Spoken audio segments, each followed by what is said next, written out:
Васил Илиев е известен с противоречивата си личност и ролята си като основател на една от най-влиятелните престъпни групировки в България през 90-те години – ВИС.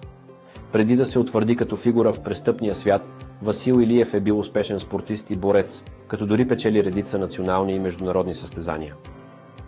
Една от най-интересните и знакови истории от живота на Васил Илиев е свързана с неговия преход от спортния свят към криминалната дейност.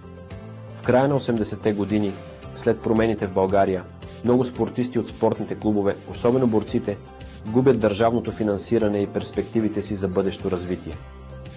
Това ги кара да търсят нови начини за препитание, което често ги води към сенчестия бизнес. Именно през този период Васил Илиев започва да се занимава с охранителна дейност и създава фирмата ВИС.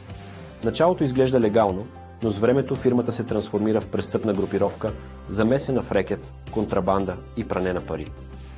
Интересен момент е, че в началото Васил Илиев се опитва да наложи строг кодекс на поведение сред членовете на групировката. Той се е стремял към дисциплина и лоялност, като изисквал от своите хора да носят костюми и да поддържат определен публичен имидж. Въпреки че води престъпен начин на живот, Васил Илиев се опитва да наложи джентълменски правила сред своите подчинени, които включвали забрана на наркотиците и прекомерното насилие. Васил Илиев е убит на 25 април 1995 година в София, докато се вози в автомобила си. Убийството му остава неизяснено и до днес и се смята за един от най-знаковите атентати в българския криминален свят. След смъртта му, управлението на ВИС поема неговият брат Георги Илиев.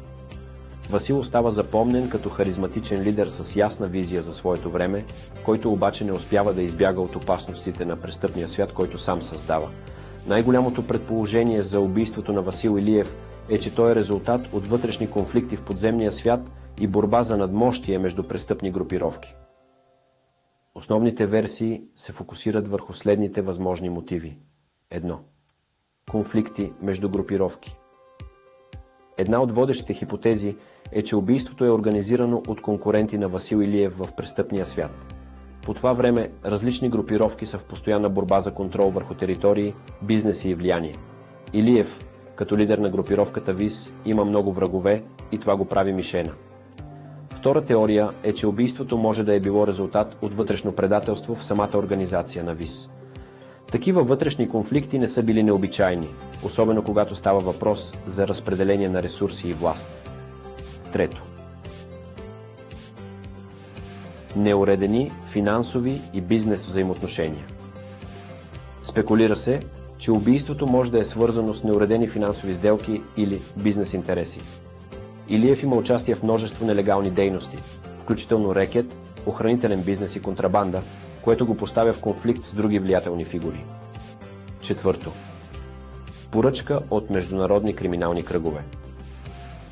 Съществуват и предположения, че убийството може да е поръчано от международни криминални организации, с които Илиев има връзки или конфликт на интереси.